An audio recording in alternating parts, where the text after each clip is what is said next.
दोस्तों, middle east के भीतर अब रूस अपनी सेना उतारने की तैयारी कर रहा है। सीरिया में रशिया अपने मिलिट्री बेसिस बनाने के बारे में सोच रहा है। पूरी खबर समझेंगे। भरत जी मौजूद है हमारे साथ।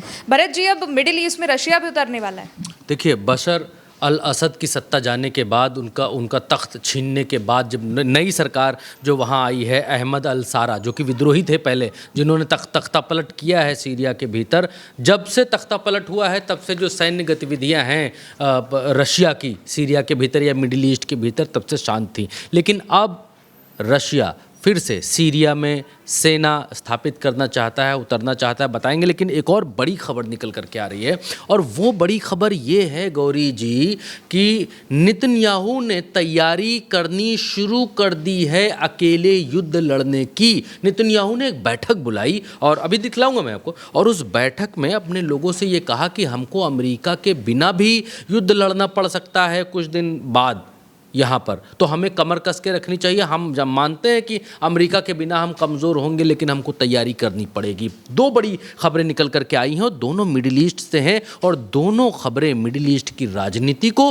और मिडिल ईस्ट के भीतर जो कुछ चल रहा है उन सब को प्रभावित करता है। पहली बड़ी खबर आपकी स्क्रीन के ऊपर है, क्योंकि उल्टा चश्मा यूसी पर जो भी आप देखते हैं, डिस्क्लेमर मैं दे दूँ, वो सब आप पश्चिमी मीडिया, मिडिल ईस्ट की मीडिया के दावों के आधार पर देते हैं। उल्टा चश्मा यूसी ना तो किसी हिंसा का, ना तो आतंकवाद का, ना तो युद्ध का, ना तो किसी भी ऐसी चीज़ का समर्थन करता है। किसी भी ऐसी चीज़ का समर्थन उल्टा चश्मा यूसी नहीं करता है जो कि सामान्य मानव की भावनाओं और इंसानियत के लिए गलत हो। चलिए, इस डिस्क्लेमर के बाद शुरुआत करते हैं।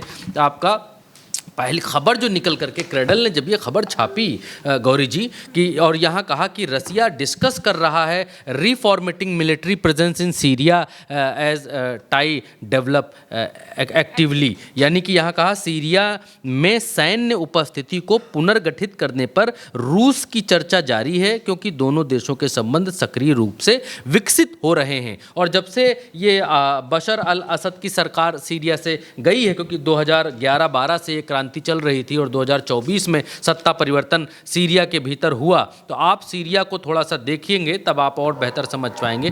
तुर्की के ठीक नीचे ये इलाका जो पीले कलर में है, इसको सीरिया कहते हैं, और सीरिया की जो लोकेशन है वो लोकेशन बहुत टॉप रेटेड लोकेशन है मिडिल ईस्ट को कमांड करने के लिए। सीरिया ये जो जो भूमध्य सागर है, भूमध्य सागर के ठीक से अपना बॉर्डर शेयर करता है। दूसरा ये कि सीरिया इजराइल से भी अपना बॉर्डर शेयर करता है। तीसरा ये कि सीरिया इराक से भी और जॉर्डन से भी और तुर्की से भी अपना बॉर्डर शेयर करता है। जो सबसे बड़ी बात वो ये है कि रशिया ईरान का बहुत बड़ा समर्थक है, और अगर रशिया सीरिया के भीतर अपनी सैन्य उपस्थिति दर्ज कराता है, जैसे कि अमेरिका ने करा रखी है, सऊदी में करा रखी है प्रिंस सुल्तान एयरबेस पर, और इराक में करा रखी है यहाँ पर, और यूएई में, कतर में, बहरीन में, कुवैत में, जॉर्डन, हर जगह अमेरिका ने अपनी सैन्य उपस्थिति दर्ज कर रखी है। और क्योंकि राइवल है रशिया अमेरिका का, तो रशिया भी चाहता है कि अब मिडिल ईस्ट के भीतर वो कर तो सकता है, ईरान के भीतर अपनी सेना स्थापित कर सकता है, लेकिन ईरान इस बात पर अडिग है अपने मित्रों के साथ में भी और अपने शत्रुओं के साथ में भी कि हम अपने देश की एकता, अखंडता, अपने देश की निजता, अपने देश के स्वाभिमान, गौरव के साथ समझौता नहीं कर सकते। हम दूसरे देश की सेना अपने देश में ला करके रखेंगे तो इसका सीधा सा मतलब ये जाएगा कि हम अक्षम हैं, हम सक्षम नहीं है। ईरान कहता है हम सक्षम हैं, हमें किसी की आवश्यकता नहीं है, लेकिन दोस्ती अलग चीज़ है और अपनी सेना हमारे देश में रखनी है। लेकिन क्योंकि सीरिया के भीतर रशिया की सेना रही है इससे पहले, रिश्ते बिगड़े, सत्ताएं पलटी, तो उसके बाद अब जो है वहाँ पर दोबारा से ये अपने मिलिट्री इस्टेब्लिशमेंट करना चाह रहे हैं और बातचीत चल रही है। ऐसा नहीं है सिर्फ इतनी ही खबर आई। इसके बाद जब हमने इस खबर की और खोजबीन की तो अखबार हमें मिला, और इस अखबार में ये खबर दर्ज की गई, लिखा गया कि रशिया सेज इट्स डिस्कसिंग, यानी कि रसिया डिस्कस कर रहा है reformatting military facilities in Syria. और इन्होंने नीचे ये लिखा, रशिया से इसे एक्टिवली डिस्कसिंग, यानी कि रूस का कहना है कि वो राष्ट्रपति अहमद अल शारा के नेतृत्व में सीरियाई सरकार के साथ विकसित हो रहे सहयोग, थोड़ा सा बड़ा कर देता हूं ताकि दर्शकों को और बेहतर दिखाई दे। नीचे जो समरी इन्होंने लिखी है, इन्होंने कहा है कि अभी जो सरकार है उसके साथ हमारे संबंध बेहतर हो रहे हैं, विकसित हो रहे हैं, और कह रहे हैं कि सीरिया में अपने सैन्य ठिकानों, विशेष रूप से होइमिम एक जगह है, होइमिम हवाई अड्डे और टार्टस नौसैनिक अड्डे, होइमिम हवाई अड्डा है सीरिया में और टार्टस जो है वो नौसैनिक अड्डा है, वहाँ पर दोबारा से अपनी मिलिट्री रीस्टैब्लिशमेंट करना चाह रहे हैं और सक्रिय रूप से चर्चा कर रहा है। इस बीच उपग्रह चित्रों और मीडिया रिपोर्ट्स के अनुसार निरंतर सहयोग की पुष्टि हो रही है, ये यहाँ पर कहता हुआ ये अखबार दिखलाई दे रहा है। और लंबा चौड़ा एक लेख छापा, इस लेख में ये बताया कि किस तरीके से बशर अल असद जब थे तब किस तरीके से रशियन सेना यहाँ पर थी और उसके बाद क्या क्या हुआ और कैसे रशियन सेना यहाँ से उनका पकड़ कमज़ोर हुई, और अब जो विद्रोही कमांडर थे उस समय वो अब राष्ट्रपति हैं अहमद अल शारा, तो उनके साथ अब संबंध मजबूत कर लिए हैं रशिया ने, और अब जो है यहाँ पर अपना सैन्य संबंध विकसित करना चाहते हैं और अपना जो है वो सैन्य उपस्थिति दर्ज कराना चाहते हैं। और ये कह रहे हैं कि सीरिया भर में रूस से आयोजित, लास्ट पैराग्राफ में हम यहाँ पर जाएंगे तो Russian Syrian corporation developing very effectively, कह रहे हैं कि सीरियाई सहयोग के साथ संपर्क, कह रहे हैं कि सीरिया के नेतृत्व के साथ संबंध विकसित करना, रूस सीरिया सहयोग सक्रिय रूप से विकसित हो रहा है। और ये कह रहे हैं कि विदेश मंत्रालय की प्रवक्ता मारिया जखारोवा ने सीरिया भर में शुरू आयातित वस्तुओं के वितरण के लिए टार्टस में एक लॉजिस्टिक हब बनाने की कथित योजनाओं के बारे में पूछे जाने पर कहा कि सीरियाई सहयोग के साथ संपर्कों के दायरे में सीरिया में रूस की सैन्य उपस्थिति के मुद्दे पर भी चर्चा की जा रही है, ये बात कह रहे हैं। और सैन्य सुविधाओं की कार्यप्रणाली संभावित पुनर्गठित में भी दोबारा मिलिट्री फैसिलिटीज़, ये लास्ट में मिलिट्री फैसिलिटीज़ के बारे में भी चर्चा की जा रही है, यानी कि ये इस बारे में सीरियस हैं। सीरिया के भीतर रशिया अपनी मिलिट्री इस्टेब्लिशमेंट को लेकर सीरियस है, और अगर रशिया मिडिल ईस्ट के भीतर उतरता है तो अमेरिका और इजराइल, क्योंकि अमेरिका और इजराइल दोनों की पॉलिसीज़ के खिलाफ है रशिया, और अमेरिका और इजराइल दोनों के लिए बड़ी खतरे की घंटी दिखलाई देगी मिडिल ईस्ट के भीतर अगर रशिया ये कदम उठा लेता है और सीरिया के भीतर वो उपस्थित होता है। तो एक बड़ी चीज़ ये दिखलाई देगी कि अभी तक जो अमेरिका कर रहा है मिडिल ईस्ट के भीतर से, वो यहाँ पर रशिया भी कर सकता है सीरिया की धरती पर मौजूद होकर, क्योंकि सीरिया की मदद इजराइल माफ़ करिए ईरान कर चुका है इससे पहले, सीरिया की मदद जो है वो रशिया भी कर चुका है इससे पहले।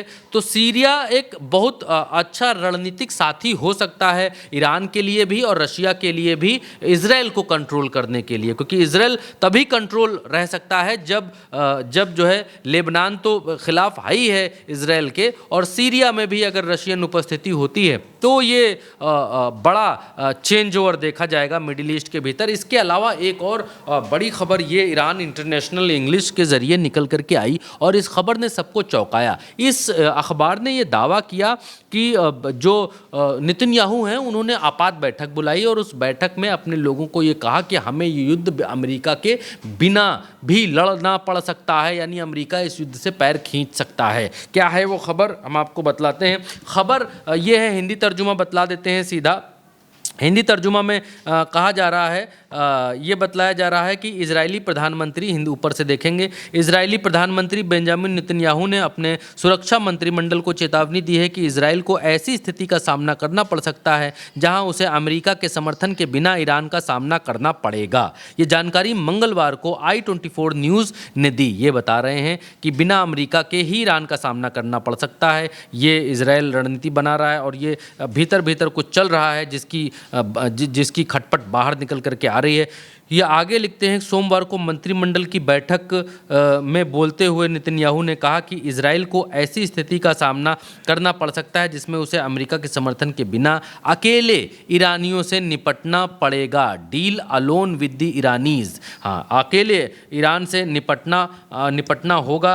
इसके गंभीर परिणाम भुगतने होंगे, वो भी ये भी कह रहे हैं, और जिनमें गोला बारूद की कमी और बढ़ता अंतर्राष्ट्रीय अलगाव भी शामिल है। उन्होंने कहा कि जो गोलाबारी की कमी और जो अलगाववाद है, अलगाववाद मीन जैसे ब्रिटेन है, ब्रिटेन ने इनके साथ सारे सैन्य सहयोग इसराइल के साथ में रद्द कर दिए हैं कि कोई भी मिलिट्री सहयोग हम आपका नहीं करेंगे। ये मेलोनी ने सीधे कह दिया अभी कुछ ही दिन पहले। तो अब ये इसराइल इस बात को समझ रहा है कि अगर अमेरिका ही है और अमेरिका भी अगर हाथ खींचता है तो बड़ा मुश्किल हो जाएगा इसराइलियों के लिए ईरान से निपटना। और एक बात तो ये स्थापित हो चुकी है कि ईरान ने मिडिल ईस्ट के बीच, अरबों के बीच अपने आप को स्थापित कर दिया है। मिडिल ईस्ट के भीतर ईरान ने ये बता दिया है कि उसके ऊपर अरब मुल्क भरोसा कर सकते हैं। भरोसे के लिए उसको तीसरा बॉडीगार्ड, अमेरिका जैसा बॉडीगार्ड रखने की आवश्यकता नहीं है। अब ईरान इतना कैपेबल हो चुका है, ईरान इतना शक्तिशाली या पावरफुल हो चुका है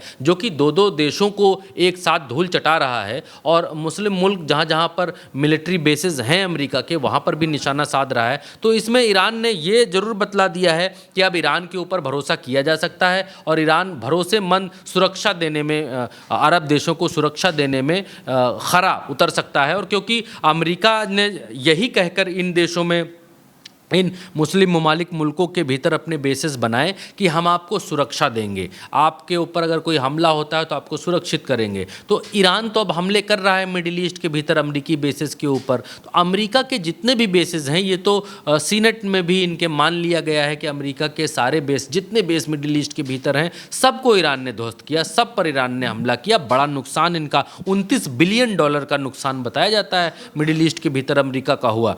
तो ये बात तो मानी हुई बात हो गई कि अमेरिका ईरान से खुद को नहीं बचा पाया मिडिल ईस्ट के भीतर, तो वो बाकी अरब कंट्रीज़ को क्या बचाएगा। मैं बहुत मतलब वैसी बात कह रहा हूँ जो बात युद्ध से जुड़ी नहीं है, लेकिन आपको एक चीज़ समझनी चाहिए कि अब परिस्थितियाँ चेंज हो रही हैं। चेंज कैसे हो रही हैं? रशिया उतरना चाहता है, सीरिया के भीतर स्थापित होना चाहता है। ईरान की मंशा शुरू से ही है, तो आपको मालूम ही है कि ईरान की मंशा शुरू से ही मिडिल ईस्ट का रहबर बनने की है, इसमें तो कोई दो राय नहीं है। अरब देशों का रहबर बनने की है। जो अमेरिका को बॉडीगार्ड रख रहे हैं मुल्क, वो अपने ही देश में किसी मजबूत होते मुल्क को अपना बॉडीगार्ड, या फिर बॉडीगार्ड तो बड़ा वैसा शब्द हो गया, वो अपना रहबर क्यों नहीं समझ सकते हैं। तो ईरान ने उदाहरण दिया है कि भाई अमेरिका जब आपको नहीं बचा पा रहा है हमारी मिसाइलों से, जब वो अपने बेसेस नहीं बचा पा रहा, तो आपको क्या बचा पाएगा। तो ईरान ने अपने आप को एक मजबूत कंटेनर, मजबूत दावेदार यहाँ पर दिखाया।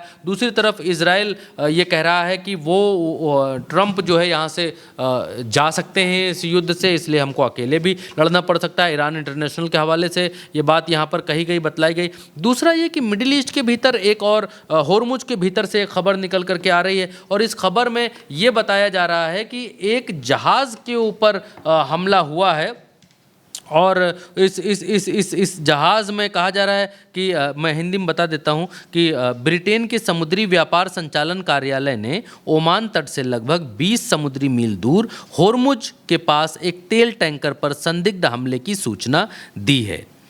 टैंकर पर संदिग्ध हमला हुआ है, इंजन कक्ष में आग लग गई है, कम से कम एक व्यक्ति घायल हुआ है, चालक दल के 2 सदस्य लापता बताए जा रहे हैं। ये अभी की खबर है। और होर्मुज पर ओमान के पास में उसका नक्शा भी जारी किया। ये जो यूएस मरीन ट्रेड है, इसका काम ही है, मिडिल ईस्ट कॉन्फ्लिक्ट ट्रैकर ने ये जानकारी दी है कि ऐसा ऐसा हो रहा है। एक और खबर निकल करके मिडिल ईस्ट से ही आ रही है जिस पर आपको थोड़ा सा ध्यान देना पड़ेगा, और वो खबर निकल करके ये आ रही है और गंभीर इसलिए भी है क्योंकि ये अमेरिका के पैर उखाड़ने वाले, या जो अमेरिका कह रहा है कि हम ब्लॉकेज लगा करके बैठे हैं, हम एक दाना और एक कतरा नहीं बिकने दे रहे हैं तेल। आज ईरान के साथ अमेरिका कर रहा है, कल किसी और मुस्लिम मुल्क के साथ कर सकता है, कल किसी और अरब मुल्क के साथ वही बात कर सकता है। तो एक बीच की चीज़ निकाली गई है और ये कहा जा रहा है यहाँ पर तुर्की और सऊदी अरेबिया ने एक डील साइन की है रेलवे कॉरपोरेशन की, और ये कहा है कि